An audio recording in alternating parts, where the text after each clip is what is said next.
Okay, good morning. Thank you for attending this webinar, How to Make Your Portal Work in the Real World. My name is James Barber. I work for Web Portal Solutions. For many years, we've been developing enterprise and corporate portals for organizations of all sizes and for all sorts of reasons. We're pretty good at it, and we wanted to share with you what we've learned. It'll be useful for you if you're considering developing your portal, or indeed if you have an existing portal and you want to improve it. Nicola is helping with the organisation of this webinar. So if you have any questions, please put them in the chat, and she will bring them to my attention. We only have half an hour, so we are going to move quickly through the. We're going to move quickly, and it's going to be quite top level. The nature of the subject means that we're going to have to assume some knowledge. If you don't understand anything, put it in the chat, and Nicola will stop me and get me to explain. For some of you, it won't be technical or in-depth enough, and I apologise for that. Maybe we can catch up later to deal with any questions, and we'll tell you at the end how you can sign up for a free one-to-one consultation to talk about portals. The first thing I want to say is that the type of portals we're going to be talking about here is corporate business-to-business portals. This means your customers, your employees, agents or suppliers connecting securely online and sharing information. And the purpose of this webinar is to give you some new ideas, fresh energy for a new project or an existing portal. In short, to make your portal work in the real world. We've broken the webinar down into 5 questions we think you should consider before you start a project, plus the key question at the end of how much is this all going to cost. So the questions are, what are the reasons to build a portal and what are the reasons not to? How far do you go in phase 1 of the project? Whether you should integrate or not? How do you get people using the portal? And then there's a question about return on investment. How do you show how successful it's been? And then, of course, the final question is, how much is this all going to cost? We'll have some questions at the end. Please put them in the chat box and Nicola will collate them all, and we'll discuss them at the end. So, why build a portal at all? We're really talking about building a business case here. There are many reasons to build a portal, but let's start with some of the reasons not to. Money. I know it's obvious, but the number of people who start a project with no budget who are unrealistic about the cost. We'll talk about the cost in the last slide, but you need some budget. Time and energy. Building a portal is no small matter, whatever anyone tells you. There's a lot of business analysis and planning and meetings and testing, mistakes, changes, data migration. It's a lot of work. So if you haven't got time and resources, it really isn't going to work. Support. You need it from the top, of course. It's important, but you're probably going to get it. Few people will say a portal is a bad idea, but that's not really what I'm talking about here. I'm talking about support from your technical team. If you don't have it, you've got a problem. Technical team apathy is the sort of #1 portal killer, and you need to get your technical team on board early. Security. I'm really talking about data security here. I'm not saying it's not completely critical, but there has to be a point when there is an acceptable risk. And that risk, in my view, in our view, is much lower than you or your data controller might believe. And you need to have that conversation very early, almost before you start. It's worth pointing out that if you get a portal right, money savings, time savings, improved support and improved security are the great benefits of building a portal. On the positive side, there are lots of good reasons why organisations build Portal. And we've got a few examples of portals that we've built with our customers. Let's start with TUI. A big motivator to build a portal, or to change your portal, is a crisis. TUI are a good example. TUI have a lot of systems and a lot of information, a lot of agents. The problem they had was their portals were so unfriendly, so difficult to use, so hard to even find, that no one was using it. It got so bad that agents started using rival systems to find information about TUI's own products. And that was the point. They decided to get a new portal. And really, this is just one example. Crises come in all shapes and sizes. It could be a technical crisis or a contract crisis. Whatever it is, you're going to reach a point, a tipping point, where people are no longer using your existing processes, or you feel it's no longer worth investing in them. That is the point that you need to make a change. Octopus Renewables. Another big motivator is pressure from your customers, and this is more and more common. The customer will demand that you have a portal if you're going to do business with them. Octopus Energy was a really good example of this. One of their big customers, huge customers, specified that they had to have a portal to share management information as part of their agreement to renew a contract. A few years later, they had a portal and the contract was renewed, and everyone benefited from improved efficiencies. German Street Design. A big motivator is your competition. German Street Design are not a household name, but you'll know their customers. They make uniforms for big customers. And they had a nice little portal. It worked really well. And then their main rival made a new portal, which was really quite good. And this motivated German Street Design to improve an already good portal. They invested in new functionality like sizing modules, improved usability. And again, their portal was better than their rival. And everyone won. The customer got better service, and German Street Design won new business on the back of their new portal. White sales. Of course, there are those portals that are visionary and those that are the most exciting ones to work on.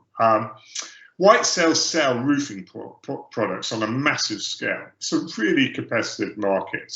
And they realized that the company that usually won the deal was the one that got the quotation in first. So they built a portal that allowed surveyors to create and send quotations from the site when they did a site visit. So instead of having to return to the office, they sent a quotation as soon as they finished their survey. Absolutely transformed their business. Their conversion rate rose dramatically. Generally, people wait too long before starting a portal. Too often, it's only when the processes are in crisis that there's a will to change a system. Of course, I get why this is, but if you're in any doubt, I urge you to start your portal sooner rather than later. Okay, a big bang or quick win.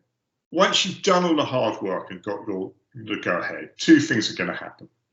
One, people's expectations of the functionality of the portal will increase massively. People will expect and demand more from the portal. Secondly, a lot of people who do want to be part of it before, now suddenly want to be part of it and want to add their own functionality into it. In short, if you allow all the scope creep, you're going to end up with something as big and as complex as Facebook. You need to make a decision. Do you go for a lot of functionality, or do you go for quick wins? Being ambitious is not wrong. The results can be staggering. We worked for a big international company that tests mobile phones for Apple and Samsung and Vodafone, all the big suppliers of phone. And we built them a portal that records a huge amount of data about the mobile phones. And the clients, Apple and Vodafone, could log in and manage and analyze and monitor all this information. It was quite brilliant. But they had a lot of money, a lot of people, a lot of technology, and quite a lot of time to do it. And that really is the point, that if you're going to go big, you're going to need the resources to make it work, or it can be really, really risky. On the other hand, for most projects, your best chance of success is a phased approach and looking for quick wins. Doing a few things really well can be very effective. So if you're starting from scratch, implementing basic functionality around user management and structuring your data can get you up and running very quickly, and then you build from there. We spoke a bit about the crisis that forced TUI to redo their portal. They had to resolve things quickly, so they focused on a few quick wins. One was user management. They registered all their agents on the system. They spent a lot of time managing what they could see. And then they spent time structuring their data and migrating it into the new system. And then they put a really good search on top. It was really simple functionality. A user logs on, goes to the search, types in what they want, the information came back really quickly. It worked brilliantly. They won back all their agents, their sales went up. There's nothing fancy about it except really good planning and a really good technology partner. Incidentally, I would say taking time to structure your data really well at the beginning will be the biggest single win you can do when you're starting a portal. Integration. This really follows on from the previous question. It's a really big subject. Of course, your goal should be to integrate as many of your systems online as you can, which will result in massive cost and time saving. But it's not easy, and it takes time and can cost a lot, but the results can be stunning and transform a business. We've integrated with all sorts of systems, from standard CRMs to very specialist systems like underwater surveying systems on ships, image recognition systems, specialist booking, hotel and the tour booking systems, translation systems. And the cost savings have been jaw-dropping. And actually, since COVID, more and more people are doing this type of work because they're looking for cost savings, so looking at not re-employing people. But there are risks. Often suppliers of other systems will say that they have an API, which is a connection to other systems. The reality is that they rarely work as advertised. And we will normally have to build middleware, which is software that glues different systems together. And that takes time to plan, to build, to test. In short, it costs more. I don't want to put you off integration because it's the future and it's what you should be aiming for, but it does require commitment. We've made some absolutely fantastic portals without integration, which focus on quick wins, which are really quick to develop and made massive differences to their business. Azuri is a really good example of this. They sell solar systems into remote communities in Africa. And they had a team of many hundreds of agents that needed sales information, marketing information, technical information that was very country specific. Simply by creating a really good portal with good user management that allowed people to see the information that they needed, they were very significantly able to improve their sales performance and efficiency. There's still lots in their processes which is very manual, but the portal made a massive difference to everybody. Good. All right, we're about halfway. How are we doing? Have we got any questions, Nicola? Are there any questions that any of our guests have? If you could just put them in the chat. But one question, backtracking on the integration, I know people ask us quite a lot, is, can you actually start without integration and add it in later?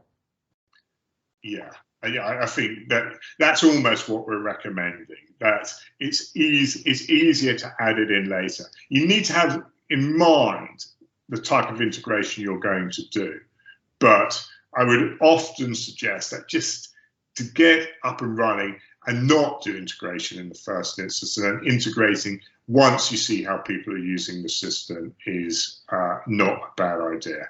And very often that is how we start. When we come to talk about costs, you'll see that integration has a cost to it, and that may well inform your decision about how much integration you do. Okay. Well, if we don't have any questions right now, I think we should move forward, and any you have, just continue to add in the chat and we can discuss at the end. Great. Okay. How do you get people to use the portal? Do not underestimate the software elements of these projects. The marketing and promotion of the portal is often forgotten in initial planning, and it's incredibly common that new portals get off to a really slow start. Sometimes it's planned. People want a soft launch to test it, but the majority of time it's simply bad planning. So you need to think about how you're going to get people to use the portal. There are many ways to persuade people, of course, and every organisation is different, but it needs to be part of your plan. One option is to mandate people to use it. This is what Eurostar did. We built a portal for their staff to order their uniforms. And the only way they could order a uniform was to use the web portal. And everyone needed uniforms. It went really well. Everyone used the portal, and immediately their portals are delivering a return on investment. But of course, the success of this approach will depend on your culture and your organisation. It's not going to work for everybody. The other important thing you need to think about is that people are going to be using this a lot, maybe every single day. So the portal has to be incredibly easy to use. Often a mistake we find is that people make developing a portal becomes a graphic design project. And really it should be much more about delivery of information as easy as possible. In short, make it really easy to use. It's much more important than good looks. And of course, you need to think about accessibility and responsiveness. Increasingly, we're delivering this content online as an app, as well as on the desktop. It's relatively easy to add that mobile functionality because a lot of the business processes have been developed, the analysis is already done. It's a really quick win. All right. Return on investment and reporting, and actually get the credit you deserve for building these portals. It's quite hard to define a return on investment on a web portal because a lot of the benefits are soft. All our customers will say that their portals are a success, but they don't know the return on investment. They can't put a figure on it. They talk about better efficiency, less email, less travel, being more customer centric, having better collaboration, but they can't say this is how much money we've made or this is how much money we saved. For some organisations, it might be possible to calculate a return on investment by measuring increases in revenue, but that doesn't take into account increased customer satisfaction, better efficiencies. From the start, when you're building a business case, you need to develop a metric to show the success of the project, mainly so that you can get the credit you deserve for building the portal. I just wanted to add a note about reporting. Plan reporting from the beginning. Often it's something that's just tacked on at the end of the project and not properly budgeted or thought about in advance. Reports take time and thought and consideration and a considerable amount of effort to get it right. And they're likely to be one of the most used part of the portal. So I urge you to really give enough resources and time to reporting. So, how much? We've talked about the questions you need to consider, but really, you know, how much is this going to cost? The first thing I'm going to say to you is think about your developer. A big systems integrator is going to be expensive. You know, they could charge you £1,000 a day for a graduate to sit in a corner, take notes, and not say a word. You know, a specialist portal developer will probably be better value. Secondly, think about the technology. Off-the-shelf applications are enticing. They seem to offer a lot. They've got a lot of built-in functionality, but they would normally have a licensing cost per user per year. You should consider them, but in almost all instances, they're quite disappointing. Bespoke systems don't have these licensing costs and can be developed to your specific needs. And in our experience, there's little difference in the development cost for an off-the-shelf system and a bespoke system. So, assuming you come to us for prices, this is what you should expect.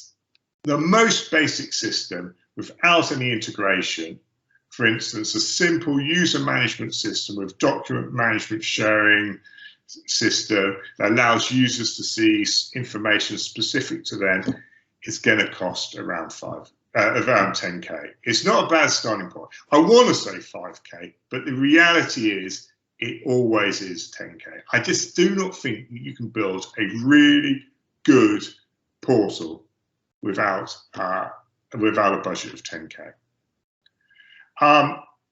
When you start adding in functionality specific to your business, costs will begin to rise and prices might go up to 15k. Integration with pretty much any system changes everything. You'll need to add 15k on top of any other cost for any integration. And that's really the starting point. It's quite time consuming and expensive. So in short, prices start from as little as 10k. A good portal with specific functionality for your organization, around about 15k. And a portal with integration, really you're looking at 30k. So in conclusion, this is what we'd like you to take away from the webinar. 1, make sure you've got the resources. You know, portals are a lot of work. Do not underestimate how much work they are. 2, be realistic about the scope of your project. Unless, of course, you have a huge amount of time, a huge amount of money, a huge amount of resources, in which case be really ambitious because the results are stunning. Integration is incredible, it's the future, but is expensive. Don't forget to make an engagement plan. Design a metric for the return on investment. Prices start from 10k, but will probably be more. And finally, Webportal Solutions are a really great company. Great, thank you. Any questions? So if anyone has, okay, we've got a question here. So is the integration a generic thing? And do we work in NFP? Integration is rarely generic. Normally we will have to create our own APIs and middleware to make it work well for a portal. Occasionally we can reuse work that we've done on other systems, and we have standard code banks for integration with translation services and some systems, but the majority of the time we're going to have to build it from scratch. NFP, I don't know what it is. I don't know what it is. Okay. Maybe. Yeah. I'm sorry, we can't help with that one. Yeah, if you have any others, then please do put them in. One that I do have, which is a generic one, is how long will a portal take to build? Yeah, I should have said something about that. Realistically, the minimum time for building a portal, provided you've planned it well in advance, is 6 to 8 weeks, and that's the quickest you're going to put it, get it up and running. Yeah. Reality is it's probably longer than that, several months, and you should expect it. These are not short projects, so you should bear that in mind when you're building or considering building a portal. Yeah. Okay. Well, unless anyone else has any last minute questions, I think we will wrap this up. Okay, so thank you very much for listening. It was very top level, and it was a quick run through of some ideas and the philosophies that we have at Web Portal Solution. We would like to offer you a free one-to-one consultation to discuss this, to discuss web portals in more depth. Please email Nicola at nicola.tarrant@solutions.co.uk to book a consultation, and we'll be happy to talk more about web portals and answer any questions that you may have about this. Good. Thank you very much for listening to what we have to say. Thank you for your time. Okay.